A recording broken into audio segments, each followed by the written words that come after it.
Come on, listen to me, and you will see why we're free. All the presidents we elected are dignified and respected. Washington was the first on the dollar bill, he is shown, but John Adams ain't a philosopher, he is known. Then Jefferson brought us freedom of religion, while Madison had beef with Great Britain. Monroe was number 5, so honest he could not lie. John Q. Adams was very smart and followed his father from his heart. Andrew Jackson was a fighter. He killed a man for swearing at his wife. Something you will never forget all your life. So, Van Buren, a lawyer from New York. He didn't dress very fancy and was pretty short. William Henry was the first to die in office only after a short month. Then John Taylor was his VP, the first to take office after his death. A lawyer named James Polk acquired a lot of land, which led to the fighting on the flag should stand. Zachary Taylor spent 40 years in the army, and that is very long. He never lost a battle, that's why he could sing the endless song. Mildred Fillmore, Lucky 13, he believed in the American dream, said it could be true with hard work and ambition, just needed some participation. The 14th Franklin brought Kansas to peace with James Birmingham, next who lived a lonely life without a wife.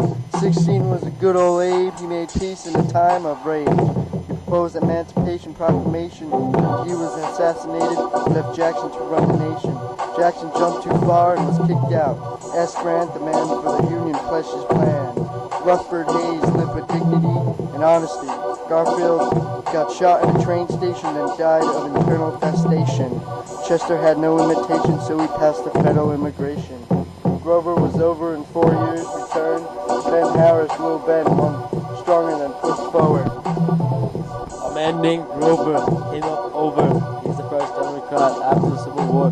Number 25 in the House and Congress. McKinley, he's the best. He's 43. Boy Theodore Roosevelt, he's 26. Cousin to FDR. Next came William Taft. Good jurist but bad politician. Personal representative of the people. It's Woodrow Wilson, number 28. Then came Warren. He stayed out of the legal nations. Then came my boy Calvin Cool. He was the hero of my nation. Listen here, we got an engineer. Don't be nervous, he's at your service. 31st, Mr. Herbert Hoover. FDR, the 32nd, came in the recession. Gave hope after the depression.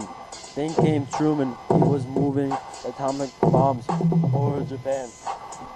Then on to 34th, Dwight Eisenhower.